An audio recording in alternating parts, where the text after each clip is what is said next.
es una enfermedad.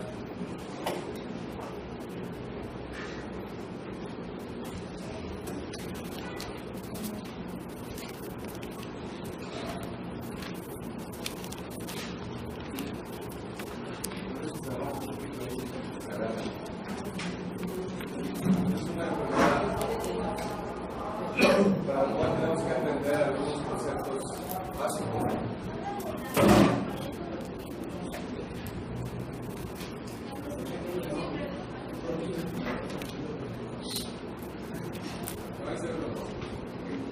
Entonces, lo primero que tenemos que conocer es que tenemos una presión histórica, que es la máxima presión que nos ocurre la salida de la sangre hacia la economía, y tenemos una presión diastólica, que la diferencia que existe entre ellos se llama presión diferencial o presión de pulso. Así se le conoce también. La presión de pulso antes no la tomábamos en cuenta, sin embargo, a la luz de los estudios, la presión de pulso también es muy importante en los riesgos pulmonares. Y está también la presión arterial media. La presión arterial media resulta de sumarle un tercio de la diferencial a la diastólica. ¿Queda claro? Un tercio de la diferencial a la diastólica. ¿Cuál es la diferencial? La del pulso. La diferencia entre sistólica y diastólica. Digamos, si tiene 130 a 100, 30. 130 a 100, ¿cuál sería la del pulso?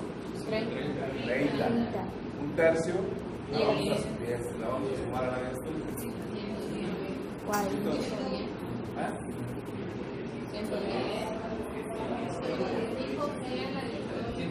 Digo 130 a 100. La diferencial son 30, un tercio son 30, son 10. Ok, más 100. 110 sería la media de esa presión. ¿Queda claro? Es la diastólica más un tercio de la diferencial. Ok.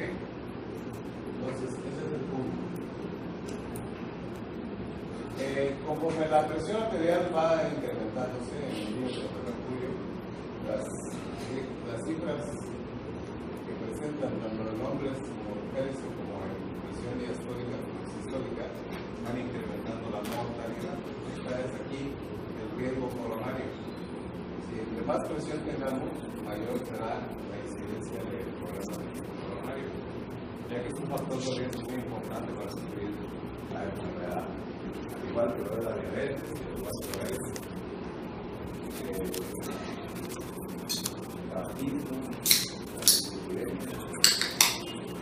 entonces hay que verlo de manera integral.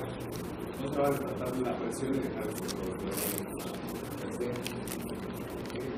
no se va a ver a la vez los límites de la presión. Hay que contar todo de manera integral. Tiene que poner todos los conceptos para tratar de una manera.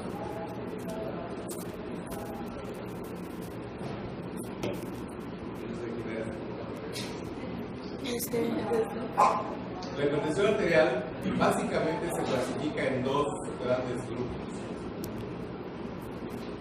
que son hipertensión esencial o primaria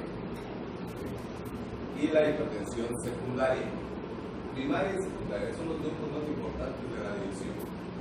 La primaria es la más frecuente y ocupa el 95-98% de los hipertensos en el mundo. Quiere decir, y se le llama primaria o idiopática o esencial, porque no sabemos específicamente a qué se debe.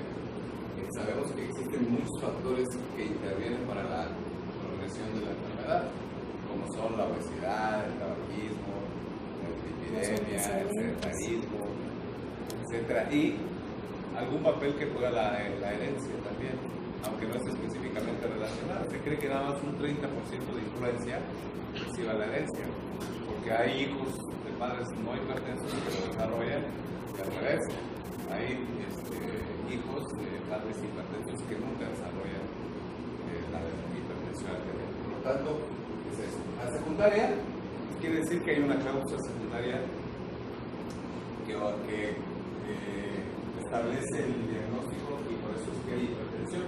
Como cual, pues no sé, un hipertiroidismo, un síndrome de Cushing, un cromocitoma, alteraciones de la reacción renal,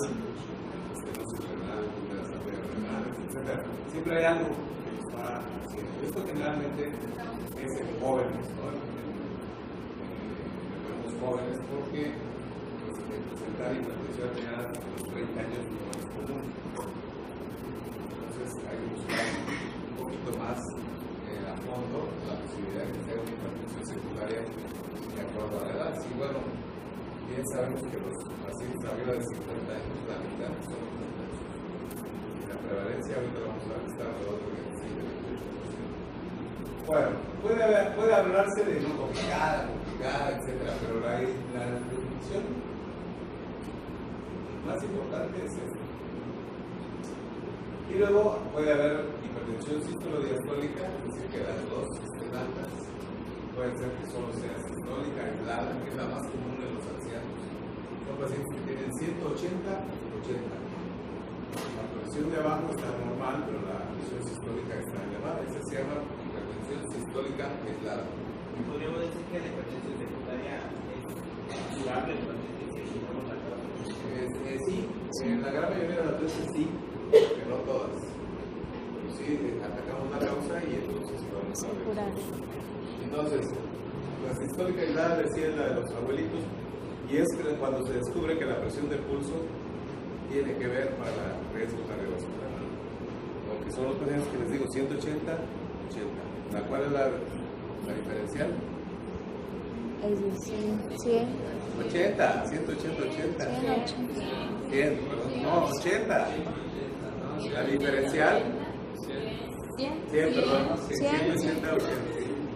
Es de 100 la diferencial. Entonces se vio que los pacientes, conforme van subiendo las cifras de presión de pulso, va siendo más el riesgo. Lo veremos más adelante. Esta era la antigua clasificación. Aquí le estaba buscando justamente la clasificación nueva, pero no la tomen en consideración. Solo sepan que normal o ideal es de 120-80. Todo lo que habla de prehipertensión, lo que hablaba de hipertensión es 120-80, 139-89, y se categorizaban como prehipertensos. Y luego hay dos estadios, los que están por arriba de 140-90 y los que están por arriba de 160. Es la clasificación más sencilla que hay otras, como la europea, que tiene muchos grados. Actualmente esto ha cambiado un poco. Y ahora, más adelante, la clasificación el día de mañana. Bueno, otra de las cosas que son muy importantes es decirles que la hipertensión arterial es asintomática en el 95% de los casos. Eso sí es bien importante que lo conozcan, porque los pacientes no tienen síntomas. ¿Sí? Y por eso es que estos porcentajes de conocimiento se dan. Vean ustedes.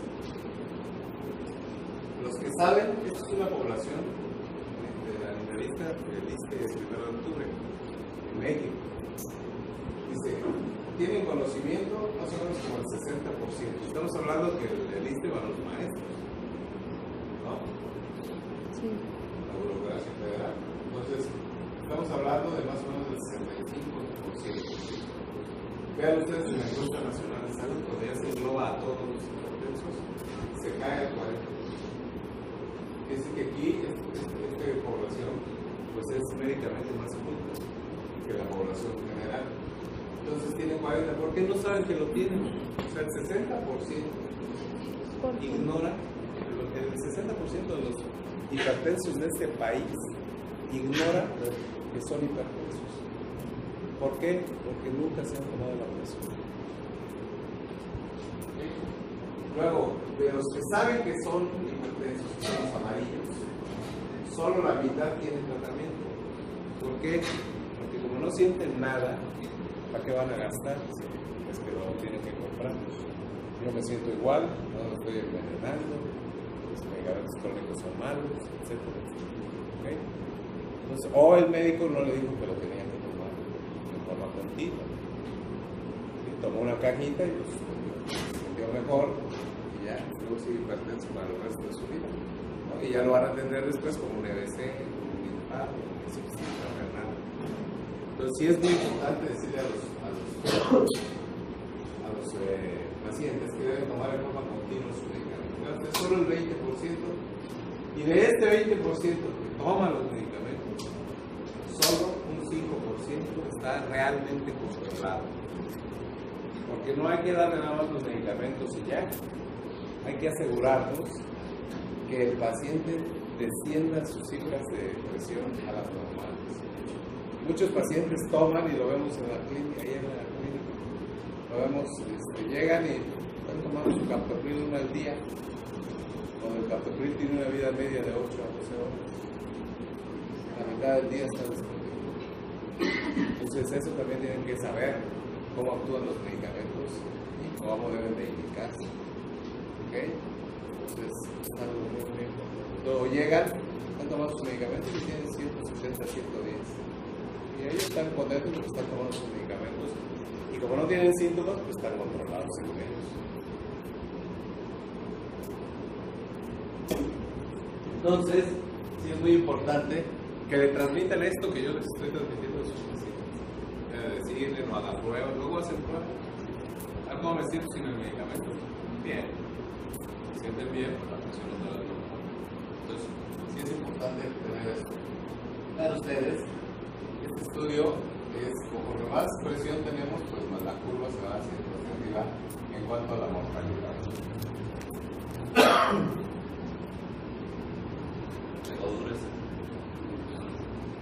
Luego, vean ustedes, conforme vamos en rojo está la presión alta, entonces va incrementando notablemente la incidencia de cardiopatía isquémica.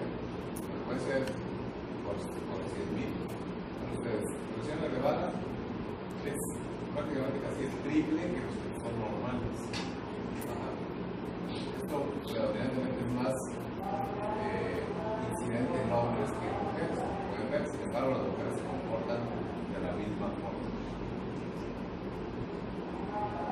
¿Qué pasa con el evento vascular cerebral? Es una condición frecuente de riesgo en los pacientes con hipertensión. Lo mismo, la incidencia es muy importante tanto en hombres como en mujeres.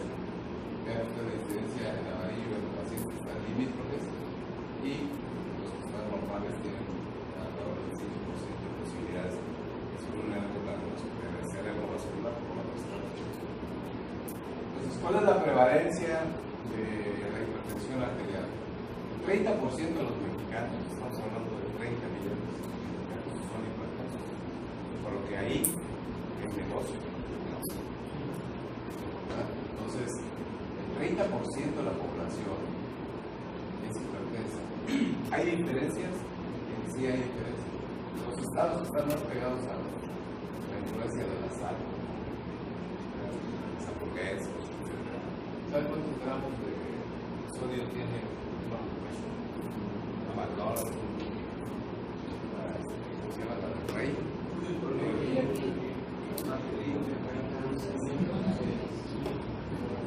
6 gramos. 6 gramos tiene, sin las papas. No, sí. Entonces, en una sentada, se están comiendo lo del día. Y ya 6 gramos de sal al día es mucho. Realmente debería ser 3,5, 3,5 en el día. Ahora se comen las papas, pues ya se comen lo de los días. Okay. Entonces, la influencia en el norte, como podrán ver, pues sigue siendo muy importante, son las más altas incidencias. En el sur también tenemos una incidencia entre 22 y 25%. Nosotros hicimos una encuesta hace algunos años, la encuesta nacional de hipertensión, y participamos, alumnos de séptimo participaron para hacer la detección de presión y detectamos en Tuxtla y en San Cristóbal 20 y tantos, 27%.